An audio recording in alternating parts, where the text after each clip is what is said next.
বিদ্যার দেবী মা সরস্বতী। মা সরস্বতীকে প্রার্থনা করা হয় বিদ্যা এবং বুদ্ধি লাভের জন্য। মা সরস্বতীকে প্রার্থনা করার জন্য অনেক প্রকারের মন্ত্র আছে, যেমন প্রণাম মন্ত্র, গায়ত্রী মন্ত্র, বীজ মন্ত্র। আবার বিশেষ কয়েকটি মন্ত্র আছে যেগুলি বলা হয় শরণবগী বা শরণবিদ্যা। এগুলি সাধারণত আপনি সব জায়গায় পাবেন না। এগুলি গুরুমুখী বিদ্যা, গুরুর কাছ থেকে প্রাপ্তি করতে হয়। ভিডিওতে মা সরস্বতীর কয়েকটি মন্ত্র আপনাকে বলবো। ভিডিওটি সম্পূর্ণ দেখতে থাকবেন। আর যদি এখনও আমাদের চ্যানেলটিকে সাবস্ক্রাইব না করে থাকেন, নিচে দেখুন লাল কালারের সাবস্ক্রাইব বাটন, ওখানে ক্লিক করে সাবস্ক্রাইব করে নিন। আর পাশে দেখুন বেল আইকন, ওখানে ক্লিক করুন যাতে ভিডিওগুলি আপনি দ্রুত পেতে পারেন। তাহলে চলুন শুরু করা যাক। প্রথমে আপনাকে বলবো মা সরস্বতীর প্রণাম মন্ত্র।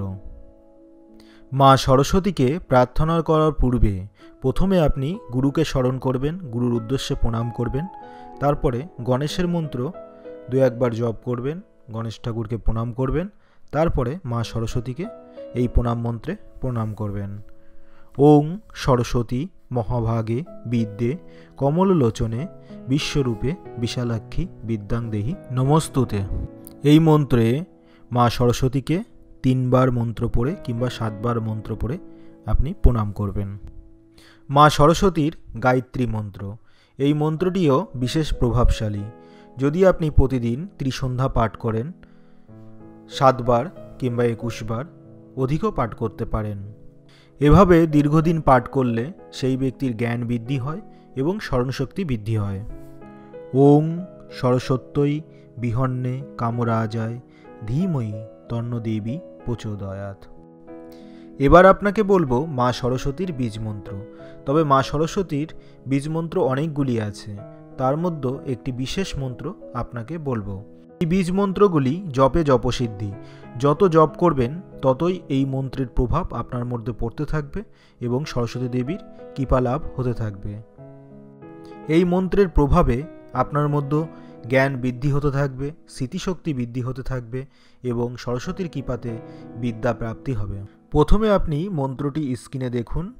ওং রিং হসৌং ওং সরস্বত্যই নমঃ।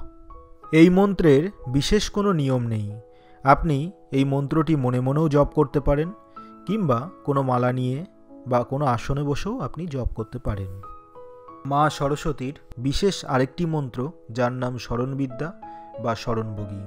অনেকেই ঈশ্বরের এক একটি রূপকে ছোট বড় মনে করেন, কিন্তু আপনি বীজ মন্ত্রকে লক্ষ্য করলে পরিষ্কার বুঝতে পারবেন এক একটি শক্তি লাভ করার জন্য ঈশ্বরকে ভিন্ন ভিন্ন রূপে প্রার্থনা করা হয়। আপনি এই বীজ মন্ত্রটি লক্ষ্য করুন। মন্ত্রের পূর্বে দেখুন ওং আছে। ওং শব্দের অর্থ প্রণব বীজ, ওং শব্দের অর্থ ব্রহ্মা বিষ্ণু মহেশ্বর, ওং শব্দের অর্থ পরমেশ্বর। তারপরে দেখুন হ্রিং আছে। হ্রিং শব্দের অর্থ শক্তি বা যোগ মায়া। তো এখানে কি বোঝা গেল? ওং অর্থাৎ হে পরমেশ্বর, আপনাকে শক্তি রূপে।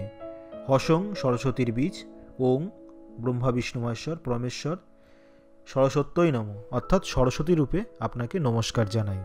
এই সমস্ত ভিন্ন প্রকারের মন্ত্র মুনি ঋষিরা লিপিবদ্ধ করেছেন। আপনি গুরুর অনুমতি নিয়ে এই মন্ত্র জপ করুন, অবশ্যই ফল পাবেন। যদি আপনি এই ভিডিওটি উপকৃত মনে করেন তাহলে প্লিজ একটি লাইক দেবেন, চ্যানেলটিকে একটি সাবস্ক্রাইব করবেন এবং ভিডিওটিকে শেয়ার করবেন। ধন্যবাদ।